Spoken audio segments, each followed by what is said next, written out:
जय हिंद दोस्तों, बहुत बहुत स्वागत है आप सबका एक बार फिर से। शुरू करते हैं आज के डिफेंस समाचारों को। डीआरडीओ के अध्यक्ष डॉक्टर वी समीर कामत ने एएमसी फाइटर जेट को लेकर कई बड़ी बातें कही हैं। बड़ी बातों का मतलब आप समझ रहे हैं कि ऐसी बातें जो कि पब्लिक डोमेन में है, और उन बातों का, और आप ये समझिए कि कोई नई बात नहीं की। उन्होंने कहा कि भाई भारत का जो एएमसी फाइटर जेट है वो 2035 तक शामिल हो जाएगा, और ये बात आप सब भी जानते हैं।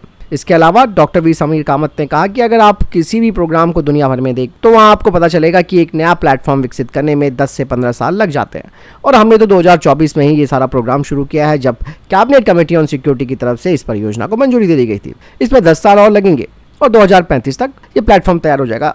यानी कि पूरी बातें कहीं भी आपको ये नहीं लग रही होंगी कि कोई नई बात बताई जा रही है।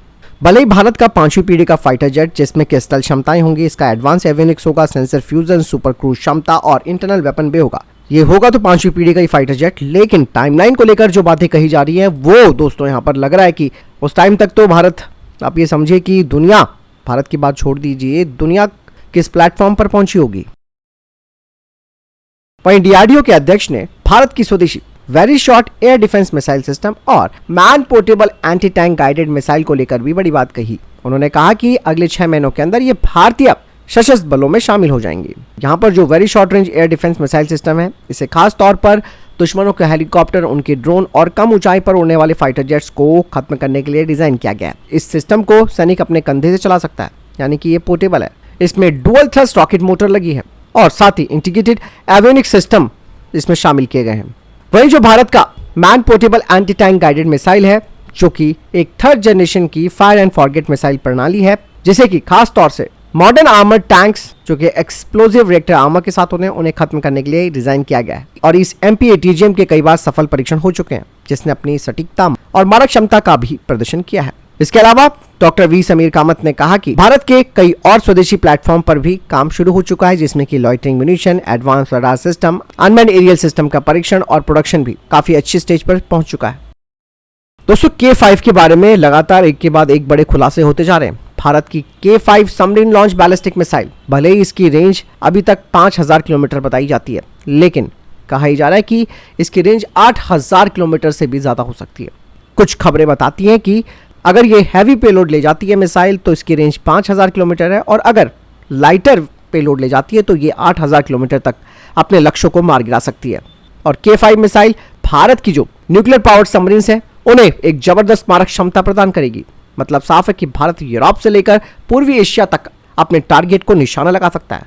हाल ही में एक मैप यानी कि मानचित्र में देखा गया है कि K5 का जो लॉन्च पॉइंट है वो भारत के अंडमान और निकोबार द्वीप समूह के दक्षिण में हिंद महासागर के पास दिखाया गया। ये वही जगह है जहां से भारत की अरिहंत क्लास की पनडुब्बियों के लिए एक रणनीतिक ठिकाना भी है।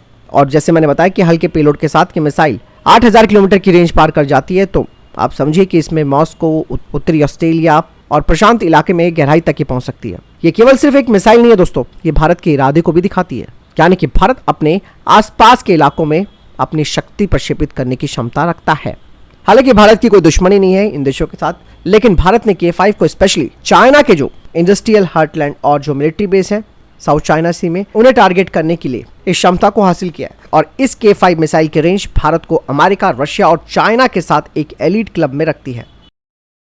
दोस्तों, भारतीय वायुसेना अपने 36 राफेल फाइटर जेट्स में पुरानी माइका मिसाइल को हटाकर अस्त्र मार्क 1 और आगे अस्त्र मार्क 2 को इंटीग्रेट करेगी। इनकी रेंज, परफॉर्मेंस और जो कॉस्ट इफेक्टिवनेस है वो माइका से काफी ज्यादा है।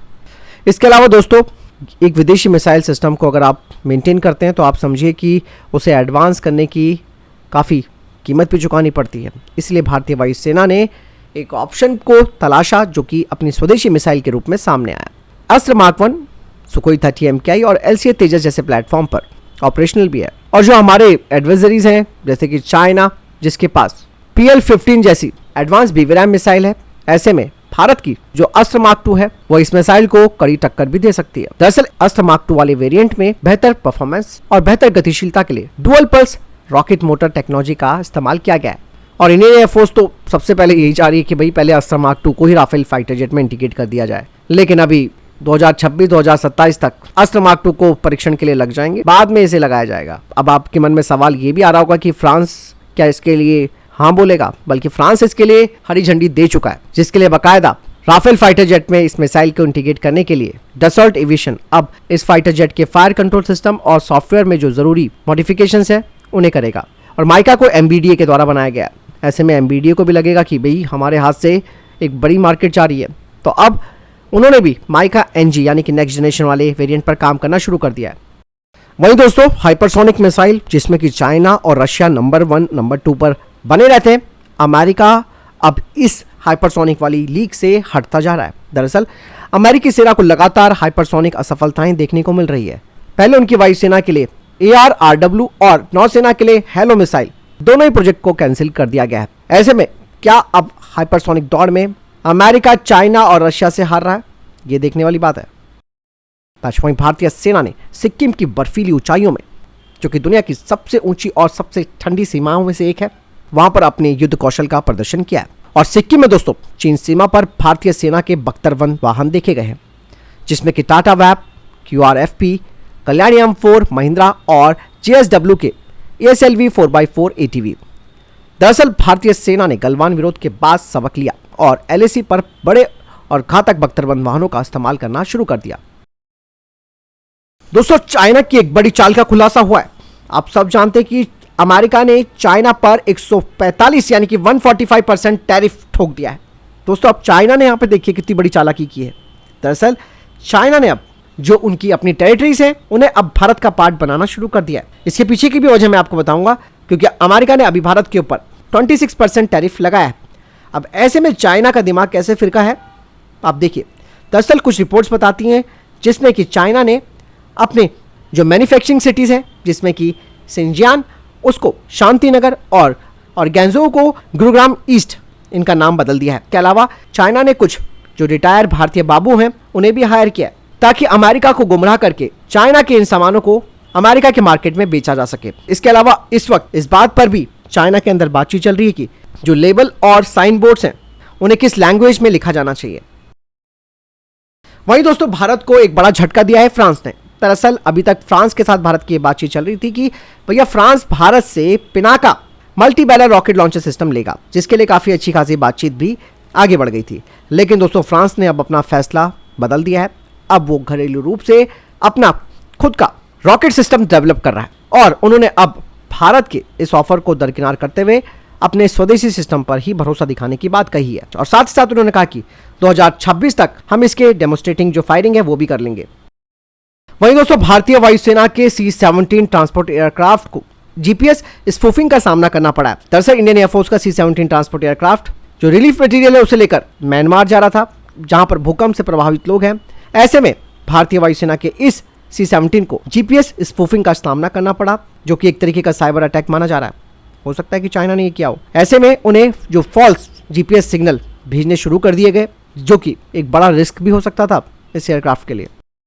भारत और उज्बेकिस्तान के बीच संयुक्त सैन्य अभ्यास 10 लिंक का छठा संस्करण 15 से 28 अप्रैल 2025 तक पुणे में आयोजित किया जाएगा। यह अभ्यास भारतीय सेना और उज्बेकिस्तान सेना की टुकड़ियों को सहयोग बढ़ाने और सैन्य संबंधों को मजबूत करने के लिए एक साथ लाएगा।